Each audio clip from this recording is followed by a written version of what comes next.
Hola, yo soy el doctor Darío Palomino, soy cirujano general que trabajo en el Hospital de Talca en el equipo de cirugía digestiva. Junto con el doctor Tapia, que está organizando la parte digestiva, voy a hacer unas clases del módulo de cirugía digestiva, ¿ya? Hoy día vamos a hacer dos clases, la primera es nutrición, drenaje y sonda en cirugía y la segunda es una clase un poco más dinámica, más entretenida con hartos videos, que es la de las complicaciones. Así que empezamos nomás, ¿no? O esperamos un ratito a que se conecte el resto. Eh, Empecemos nomás, doctor. Ya, excelente. ¿Va a grabar la clase? Grábenlo usted, porque yo no me manejo mucho en cuanto a tecnología. Ya, vale.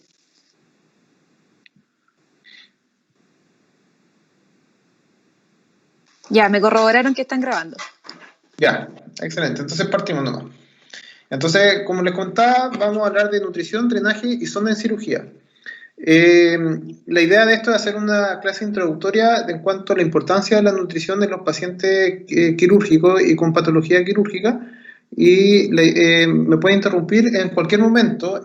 Yo prefiero que sea así en vez de que sea al final de la clase y tengamos que volver. Así que siéntanse con la libertad de interrumpir en cualquier momento de la clase y va a hacer cualquier pregunta, ¿ya? Ya, doctor. Súper. Bueno. Entonces, en cuanto a la desnutrición, es una patología muy importante de los pacientes quirúrgicos porque tiene una alta prevalencia, cercano al 50% de los pacientes hospitalizados.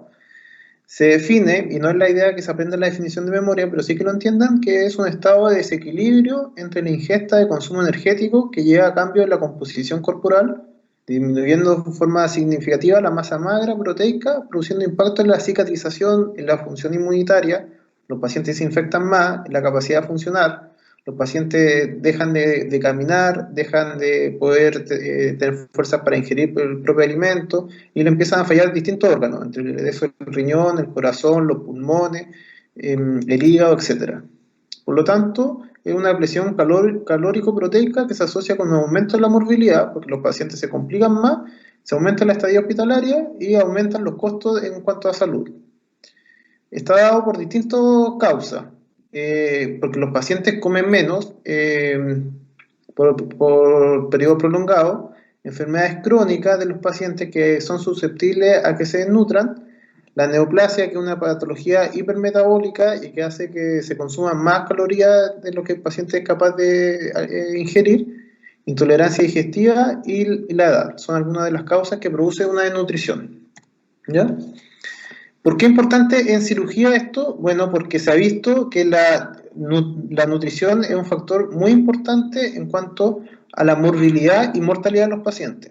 Esto está estudiado desde hace mucho tiempo, que se ha visto que los pacientes que están más malnutridos se mueren más si es que si es que se le hace alguna cirugía. Y esto la primera vez que se evidenció en algún trabajo fue en 1936 con pacientes que se intervinieron de cirugía de una úlcera gástrica. Se vio que la mortalidad era 3% en los pacientes que estaban malnutridos versus un 3,5% en los pacientes que están bien nutridos. Por lo tanto, la nutrición es un factor muy importante que hay que considerarlo no solamente en los pacientes que se someten a la cirugía, sino también en todos los pacientes que están hospitalizados.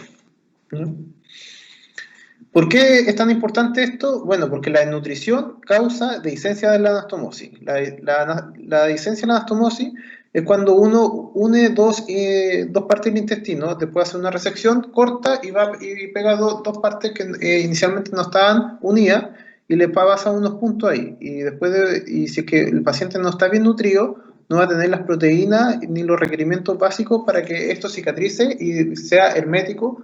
Y por lo tanto, al estar desnutrido, tiene una prevalencia un poco mayor para hacer dehiscencia, que significa que se abre la anastomosis. Los pacientes que están desnutridos también se infectan más en la herida operatoria, disminuye la cicatrización, empeora la capacidad funcional, cuesta más que se levanten, por lo tanto, hacen más deterioro pulmonar, disminuye más los músculos de los pacientes, le afecta la parte cardiovascular, etc. Tienen mayores costos porque los pacientes que están malnutridos necesitan más kinesioterapia, están más tiempo hospitalizados, requieren más UCI, más UTI, muchas veces como se complican más hay que reintervenirlos más y además se necesita de soportes nutricionales para poder lograr y restablecer la nutrición que inicialmente estaba dañada. Se le afectan más los órganos y tejidos y los tejidos. La nutrición, como ustedes bien deben saber, está en relación directa con todos los órganos del cuerpo, el hígado, el pulmón, el corazón, los riñones. Tienen convalescencia prolongada, mayor estadía hospitalaria y responden peor a la quimioterapia y producen mayor toxicidad en relación a la quimioterapia. Por lo tanto, toda esta morbilidad es muy importante tenerla en consideración al momento en que el paciente ingresa al hospital o en el servicio de urgencia y tenerlo considerado para toda la estadía hospitalaria, ya sea antes de la cirugía, durante la cirugía o después de la cirugía. Y además no solamente morbilidad, porque como vimos recién, ya se había comprobado que también los pacientes se mueren más si es que están desnutridos. Por lo tanto, siempre se debe optimizar la nutrición, y esto no solamente se debe hacer después de la cirugía, cuando ya el daño está hecho, sino que tratar de hacerlo, anticiparse y nutrir a los pacientes si es que lo necesitan antes de la cirugía, para evitar todas estas comorbilidades y poder resolver de una forma más efectiva a los pacientes. ¿Cómo se hace esta evaluación? Bueno, hay distintas formas de hacerlo. Hay que identificar y categorizar los pacientes malnutridos o en riesgo de desnutrir, ser capaces de, cuando ustedes vean un paciente en la urgencia, decir que este paciente probablemente esté malnutrido, o si es que lo dejo hospitalizado una semana, probablemente se vaya a desnutrir durante la hospitalización. Reunir la información necesaria para programar un plan de soporte nutricional, que para eso nos ayudan muchísimo las nutricionistas y las nutriólogas del hospital, y monitorizar la adecuada terapia nutricional, o sea que el paciente durante la hospitalización esté ingiriendo los nutrientes que necesita del organismo. Esto se hace mediante la anamnesis, el examen físico, exámenes y la evaluación constante del paciente. En cuanto a la anamnesis, hay que ver la enfermedad preexistente. Es muy distinto enfrentarse a un paciente con una enfermedad celíaca, por ejemplo, que tiene mayor probabilidad de no nutrirse adecuadamente, que tenga un cáncer, que sea una paciente añoso, que no pueda comer bien, por ejemplo, condiciones de estrés metabólico, como pacientes que tienen algún shock, que ingresan con un shock, tienen mayor predisposición a desnutrirse durante la hospitalización, disfunciones orgánicas que afectan el soporte nutricional y antecedentes socioculturales. En cuanto al examen físico, el peso, la talla y el IMC no lo es todo. Si bien es lo más básico, hay muchas otras cosas que se deben evaluar en todos los pacientes que se ingresan. Si es que presenta edema, atrofia de músculos temporales, eminencia tenar, palidez, signo de déficit vitamínico, cómo está la reserva de la grasa en los pliegues cutáneos y la bioimpedoxiometría que la hace la nutricionista más que nada. En cuanto al examen de laboratorio, más que nada nosotros nos enfocamos en la albúmina, la prealbúmina y la transferrina. La albúmina es un marcador de laboratorio que refleja el estado nutricional del paciente en el último tiempo, mientras que la albúmina y la transferrina lo reflejan en un menor rango de tiempo, dado que la vía media de estas dos últimas proteínas son mucho menos. La prealbúmina tiene una vía media de 2 a 4 días, mientras que la albúmina de 20 a 21 días. Significa que la albúmina no nos sirve para hacerle un seguimiento en cuanto a la nutrición en los pacientes hospitalizados, porque recién a los 21 días se va a variar, en cambio la prealbúmina va cambiando de semana a semana y podemos ver si que el paciente está empeorando o está mejorando de acuerdo al soporte nutricional que le estamos dando. ¿Ya? Ahí están los valores de la albúmina, los prealbúmina y la transferrina. Lo importante es saber que si el paciente tiene menos de 3 de albúmina, hay que evaluarlo dirigidamente y ver si es que está en riesgo de seguir desnutriéndose o ya está en una desnutrición grave. ¿Ya? Y usar prealbúmina y transferina para el seguimiento de los pacientes en agudo, dado que la albúmina, dado que tiene una vía media de 20 a 21 días, nos sirve para un seguimiento de los pacientes. En cuanto al laboratorio, los niveles de todas estas proteínas séricas pueden estar influenciados por factores independientes del estado nutricional. Niveles de albúmina susceptibles a efecto dilucional, Como son proteínas, depende si es que el paciente tiene tiene más líquido dentro del cuerpo, se van a disolver más estas proteínas y el examen va a arrojar que tiene una menor concentración. La falla hepática, menor síntesis proteica, discreta mayor utilidad de la transferrina en este contexto. La falla renal se elevan los niveles de prealbúmina, ¿ya? Y el déficit de fierro depende de los niveles de transferrina. Entonces, después de hacer una evaluación general del paciente, uno debiese ser capaz de catalogar al paciente si es que está bien nutrido, sin riesgo de nutrición. Probablemente un paciente que ingresa por una apendicitis aguda, tiene 25 años, tiene un dolor que empezó hace 3-4 días, va a ser un paciente bien nutrido, que viene de la casa bien nutrido y no tiene un riesgo de nutrición durante la hospitalización, porque se va a resolver durante ese mismo día la apendicitis mediante una apendicectomía, y al día siguiente o al día subsiguiente va a empezar a comer. Entonces a ese paciente yo lo catalogo como un paciente bien nutrido sin riesgo de nutrición. Por otro lado, tenemos los pacientes que están bien nutridos pero con riesgo de nutrición. Por ejemplo, pongámonos en el mismo caso un paciente de 25 años que está en la casa, estaba comiendo bien, estaba bien nutrido, pero tiene un accidente automovilístico grave que significa llevarlo a pabellón, meterlo a la UCI, quizá alguna reoperación, va a estar durante mucho tiempo hospitalizado. Ese paciente, si bien está bien nutrido, todo lo que se le viene encima puede que tenga un riesgo de nutrición, ¿ya? Por lo tanto, hay que considerarlo desde el momento en que ingresa ese paciente para hacer un plan durante toda la estadía hospitalaria, para que no se nos vaya a desnutrir. Y por otro lado, tenemos los pacientes que entran, que de entrada ya están desnutridos. Por ejemplo, un abuelito de 65 años que tiene una disfagia por un cáncer de esófago, que no se puede alimentar bien, ha estado comiendo bastante mal en la casa, se ingresa al servicio de urgencia por un dolor o fiebre, independiente de lo que sea, y uno ve que en realidad el paciente lleva ya bastante tiempo sin comer adecuadamente. Entonces ahí uno dice, probablemente estamos frente a un paciente desnutrido de entrada. ¿Cuáles son los requerimientos nutricionales en los pacientes? Generalmente ocupamos, en cuanto a las calorías, en normo peso 25 a 30 calorías por kilo. Y esto va a ir variando dependiendo del IMC del paciente, si está bajo peso, en obesidad o en obesidad mórbida. Que hay distintos tipos de fórmulas para ir calculando cuántas calorías, cuántas proteínas necesita el paciente. Esto no es importante que lo sepan, pero sí entender que existen distintas fórmulas para que uno pueda evaluar de una forma más objetiva qué es lo que le tiene que entregar el paciente durante la hospitalización, qué es lo que tiene que ingerir el paciente durante cada día que está hospitalizado. Independiente si es que él es capaz de comer por su propia cuenta, lo tenemos que apoyar con alguna sonda, alguna forma de alimentación, o tenemos que ser un poquito más invasivos. Hay distintas guías que hablan en cuanto a esto, de cuántas calorías, cuántas proteínas, cuánta glucosa, cuánta grasa debiese recibir el paciente. No es importante que ustedes lo sepan en este momento, probablemente van a tener una clase un poquito más exhaustiva durante la carrera de nutrición, pero sí saber que nosotros como cirujanos a muchos pacientes estén bien nutridos durante toda la estadía hospitalaria, porque nos hace tener más morbilidad en postoperatoria y nos hace tener más mortalidad postoperatoria.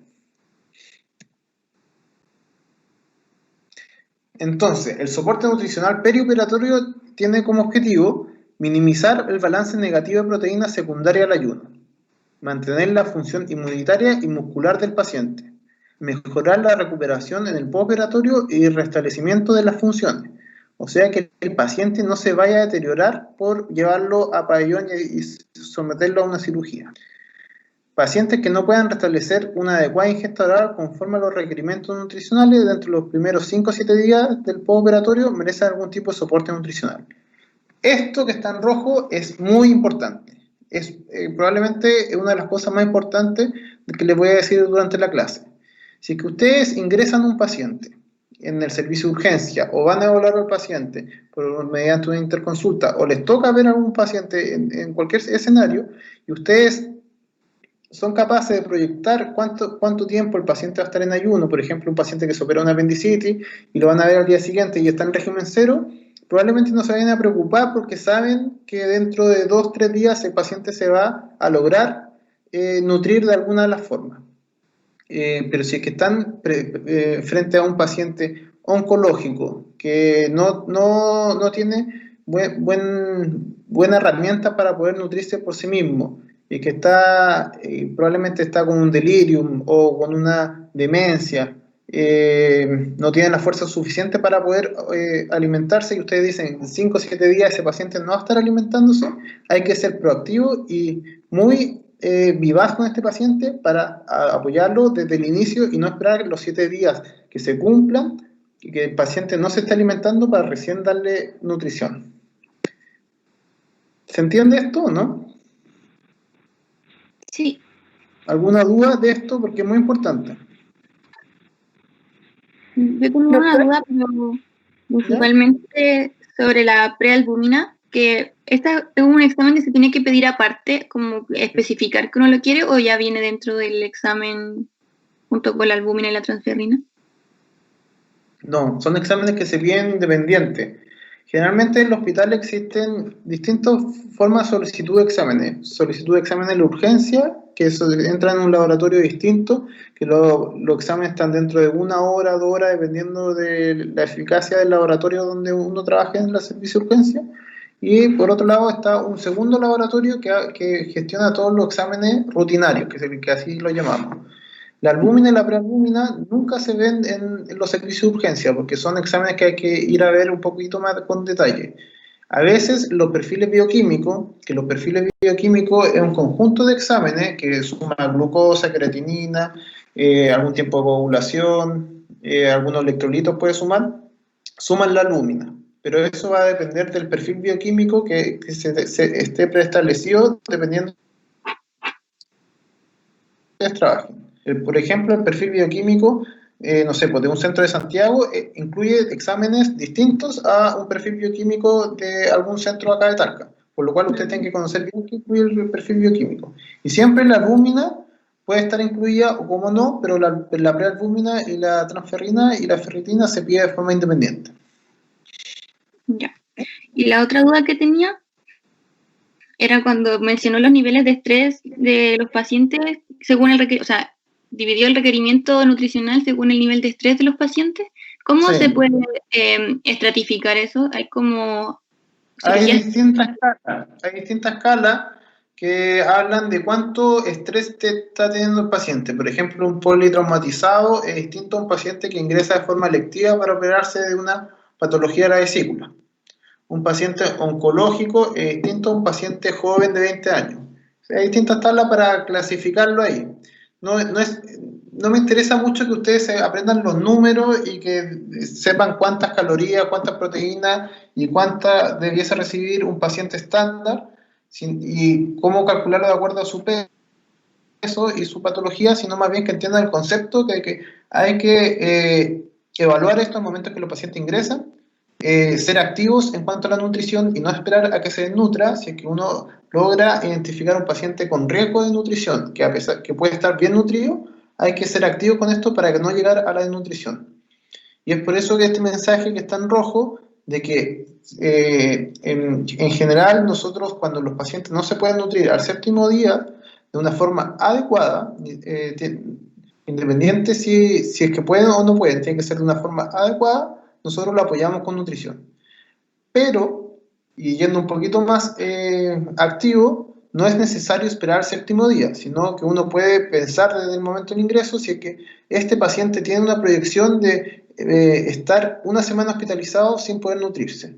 Y eso se hace, se apoya a los pacientes oncológicos, a los abuelitos, a los pacientes que tienen unas patologías bastante graves al momento del ingreso, se le apoya con nutrición desde el momento en que ingresan. ¿Ya? Pensando en que en 7 días más no va a poder nutrirse de forma adecuada por sí mismo.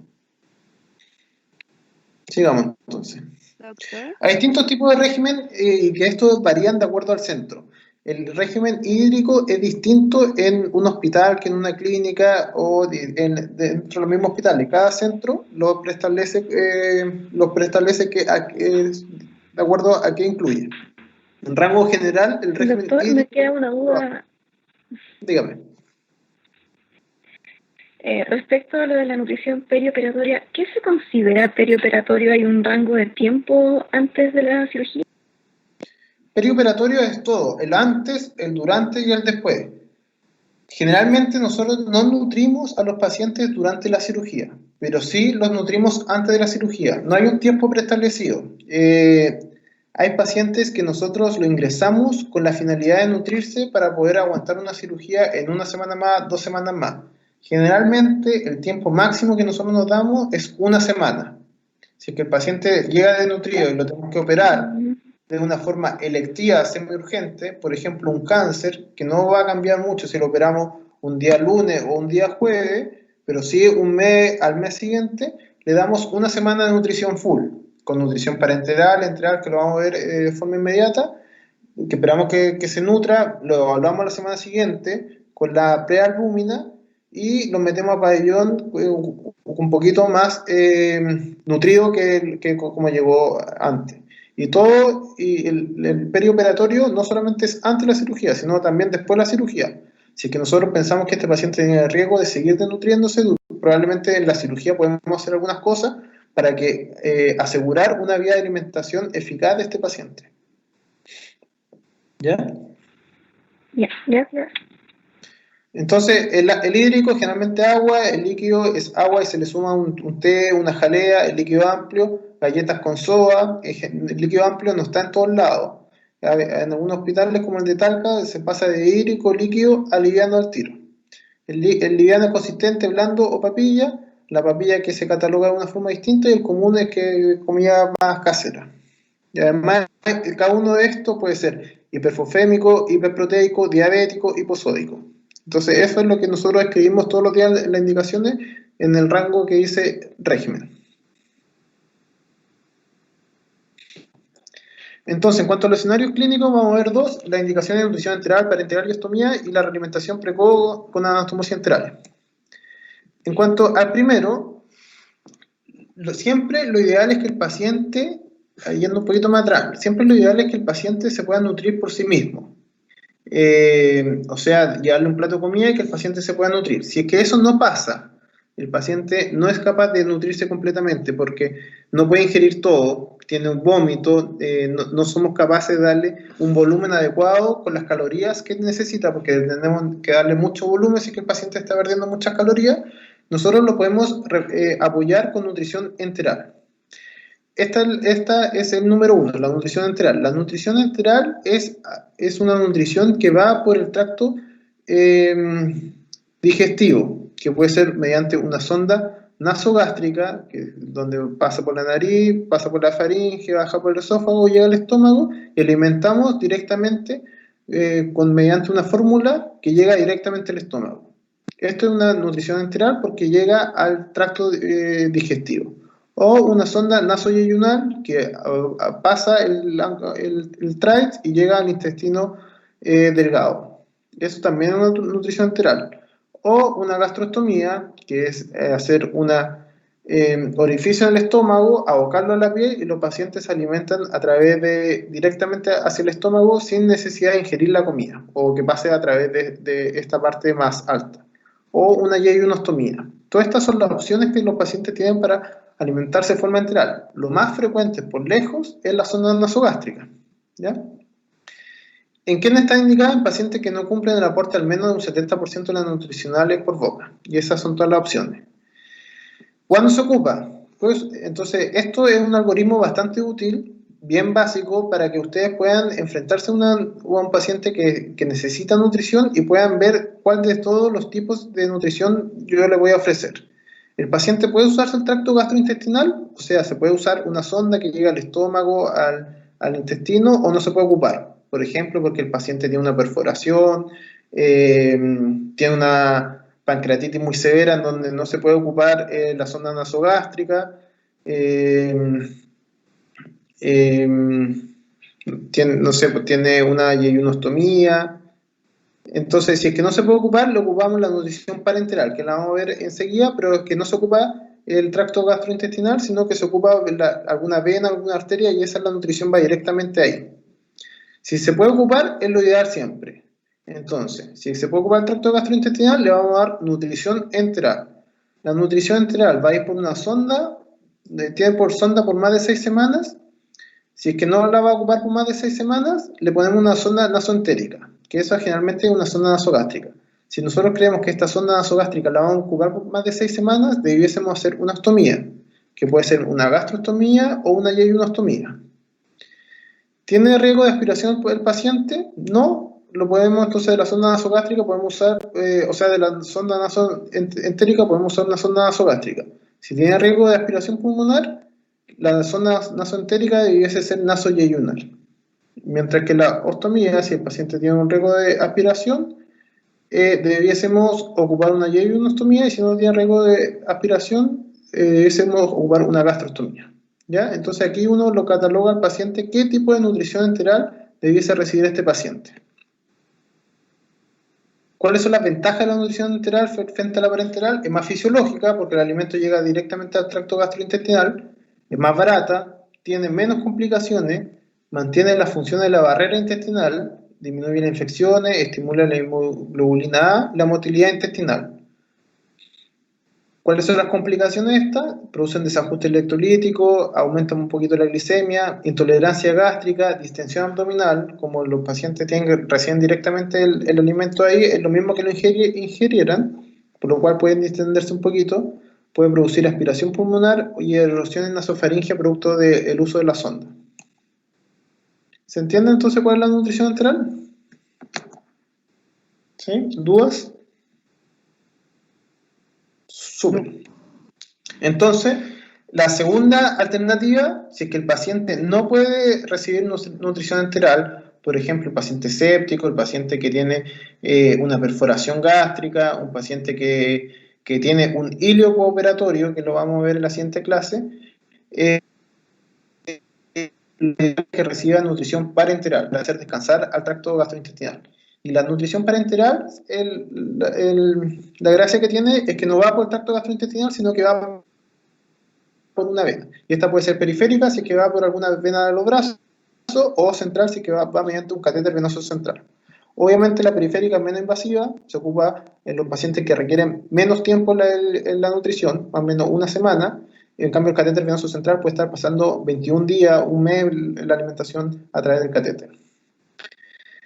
Entonces es por vía intravenosa de proteína en forma de aminoácidos, dextrosa, lípidos, vitaminas, minerales, oligoelementos, fluidos y, dependiendo del caso, inclusive insulina.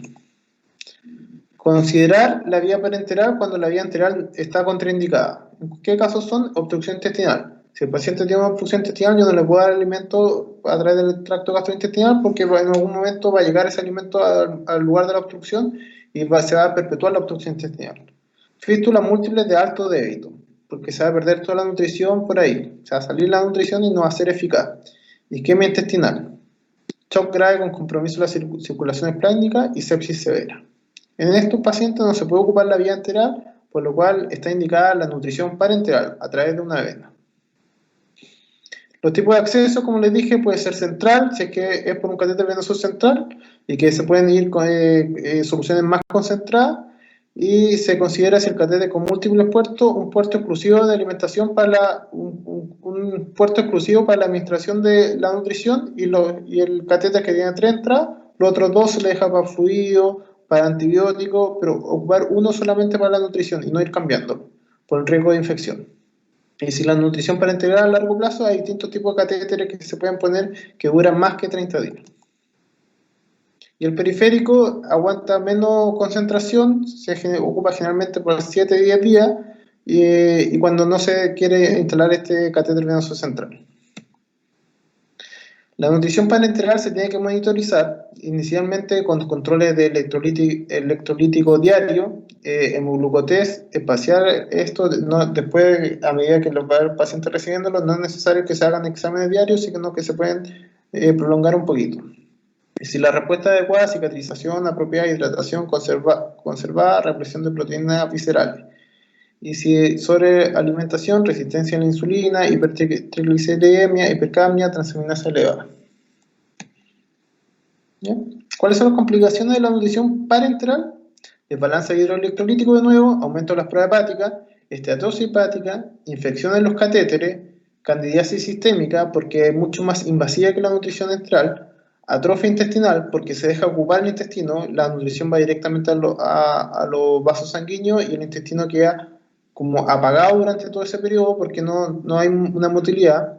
Hemotórax y neumotórax durante la inserción del catéter venoso central es un procedimiento invasivo el instalar un catéter venoso central y es mucho más costoso porque la nutrición parenteral es más cara que la enteral. La nutrición en pancreatitis es un cuento aparte porque la pancreatitis es una morbilidad muy frecuente y que generalmente nosotros tenemos muchos pacientes hospitalizados con la patología de pancreatitis. Como ustedes lo van a ver durante estos seminarios o quizás ya lo vieron en algún momento, uno de los pilares de la pancreatitis es hacer un reposo digestivo, o sea, no alimentar al paciente. Así que yo ingreso a un paciente con pancreatitis, hay que ingresarlo porque no puede hacer reposo digestivo en la casa porque se deshidratan, hay que ayudarlo con algunos sueros.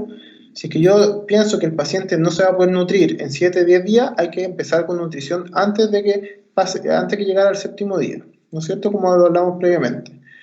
Y eso pasa más que nada en la pancreatitis grave.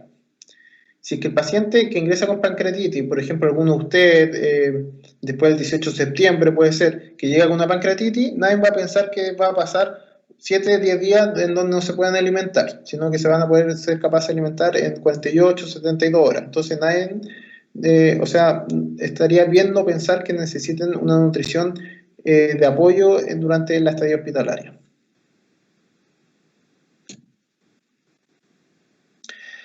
Y otro tema muy importante es la anastomosis, que como les dije es la unión de dos partes del intestino que no estaban unidas previamente. Nosotros ahí lo unimos, pasamos unos puntos y eso tiene que pegar.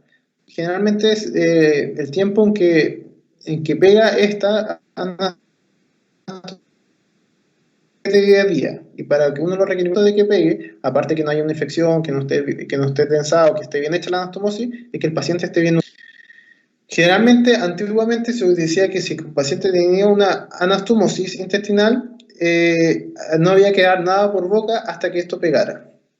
Pero actualmente se sabe que la nutrición precoz aumenta la fortaleza y cicatrización de la anastomosis porque el paciente evita que se desnutra. La realimentación precoz en los pacientes con anastomosis es segura, reduce el tiempo de hospitalización y reduce el tiempo de infección, por lo cual no está contraindicado realimentar precozmente actualmente en los pacientes que presentan anastomosis. Otra cosa es el síndrome de realimentación. Se produce por cambio abrupto de volumen y niveles plasmáticos de electrolítico en pacientes desnutridos. Está caracterizado por presentar bajo fósforo, bajo potasio, bajo magnesio, déficit de vitamina, exceso de volumen, edema potencialmente fatal. Y por eso la importancia de hacer los exámenes de forma rutinaria al principio, si es que empezamos con la nutrición para integrar sobre todo. Está relacionado con grado de pérdida de peso, bajo nivel de fosfato, magnesio y potasio previo a la realimentación. Y el riesgo mayor en las primeras 2 semanas de realimentación, o sea, al principio. Eso sería en cuanto a nutrición. ¿Alguna duda? Doctor, una consulta. ¿Cuántos días se demoraba en pegar la anastomosis? Es que no se escuchó bien los días. Perdón. Generalmente una anastomosis enteral, que significa entre intestino y intestino, demora entre 7 y 10 días en pegar. Y eso es lo que nosotros como cirujanos le tememos, de que la anastomosis no pegue durante los primeros 5 días. Y es por eso que estamos alerta frente a ese paciente, si que empieza con dolor, fiebre, pensamos que esa anastomosis se pudo haber abierto. Generalmente no se abre la anastomosis, pero sí aumenta el riesgo en los pacientes con diabetes, los pacientes desnutridos, los pacientes choqueados o que tengan muchas comorbilidades, ¿ya? Entonces, si llega al 7º día, yo creo que me puedo quedar un poco más tranquilo de que esa anastomosis no va a abrirse de aquí al 10º día, que ya estoy bastante seguro en el 10º día. ¿Ya? Doctor, Dígame. ¿esa anastomosis no puede llevar a algún tipo de complicación anatómica o mecánica en un futuro? Claro que sí, claro que sí. La anastomosis es una unión entre dos partes del intestino y obviamente es muy importante saber en qué pedazo del intestino voy a unir con qué otro del intestino. No puedo coger arbitrariamente dos partes y unirlo, sino que tiene que ser acorde a la motilidad y a cómo va el tracto gastrointestinal. Nadie, por ejemplo, va a unir una parte del esófago con un intestino con el estómago opuesto. Sería hacer una circunferencia y algo redundante en el fondo, sino que tiene que ser ideado con la intención de mantener el tracto gastrointestinal. Eso está muy descrito, sobre todo en la gastrectomía, que lo vamos a tocar un poquito en la próxima clase. ¿Más dudas?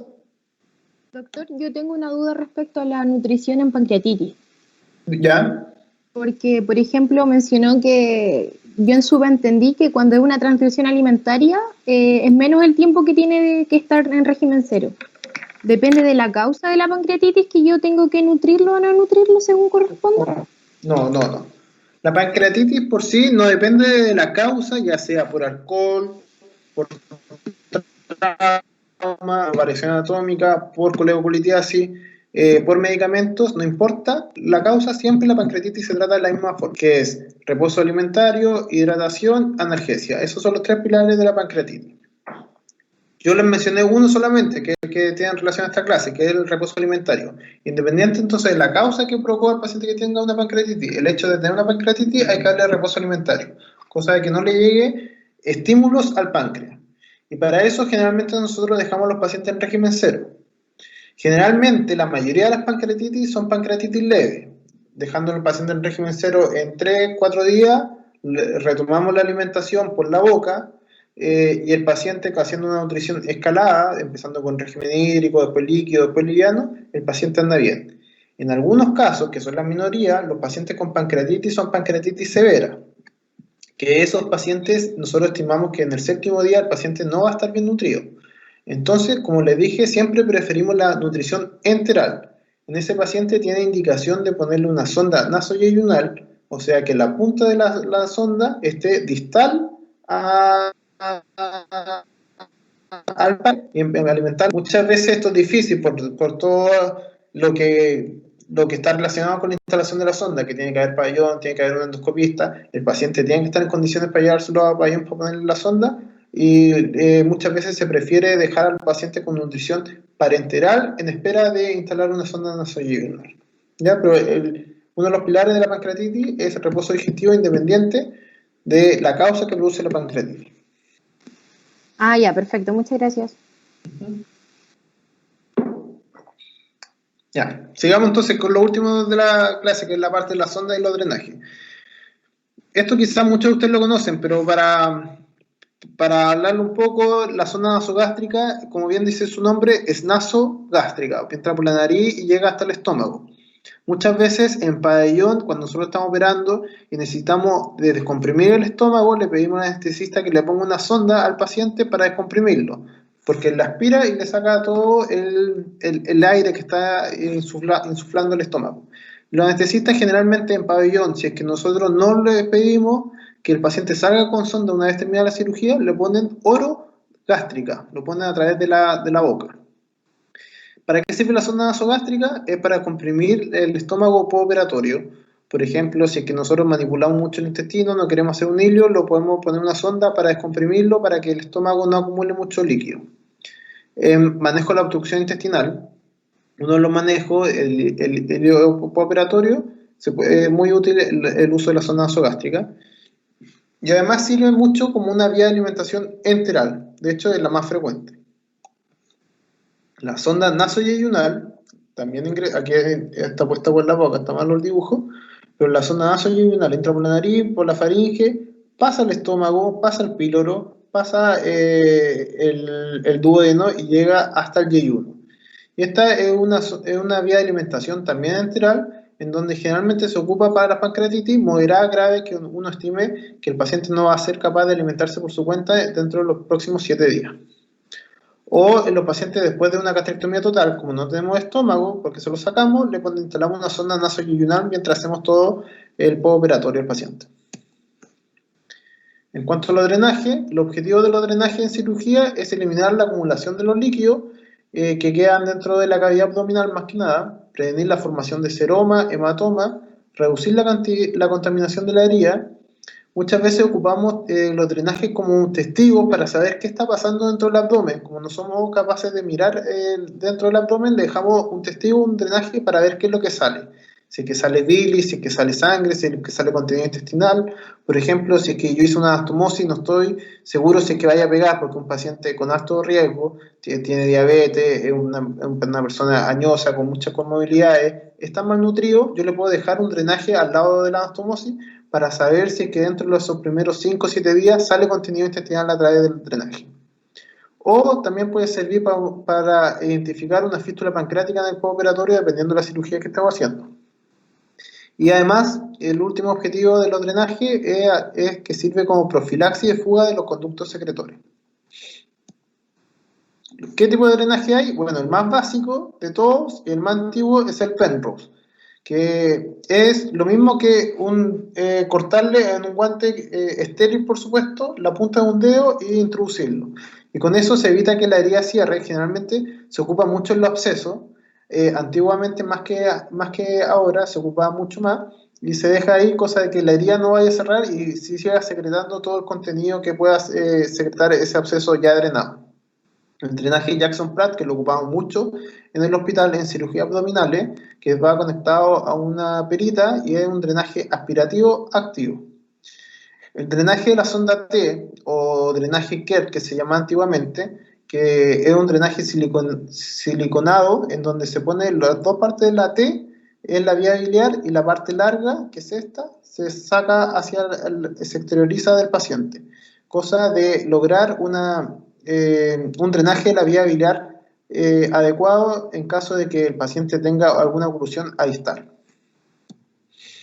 El drenaje tubular, que también es un drenaje bastante barato que ocupamos harto, y el drenaje Hemobacter, que también es activo, aspirativo. Conclusiones.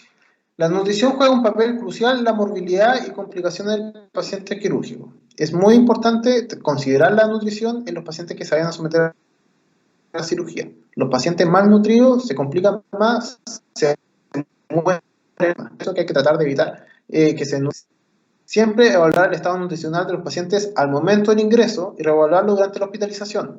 No sirve llegar tarde a los pacientes, no sirve esperar 10 días estar pasando visita y ver que el paciente lleva 10 días sin comer para recién hacer un manejo de ese paciente.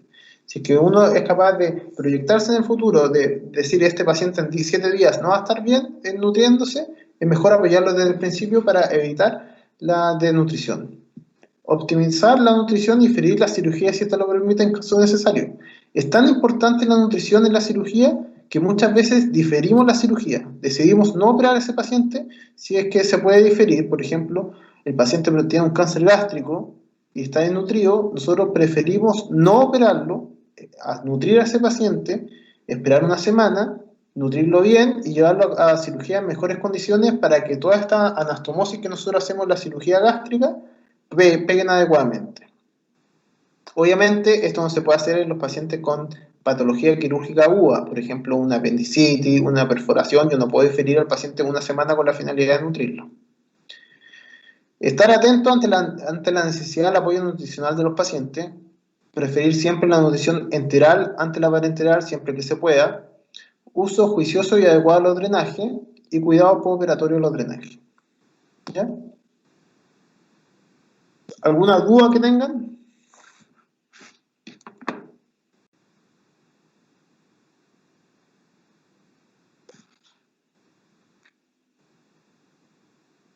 Parece que no hay dudas. Ese que no. Ya, súper. La siguiente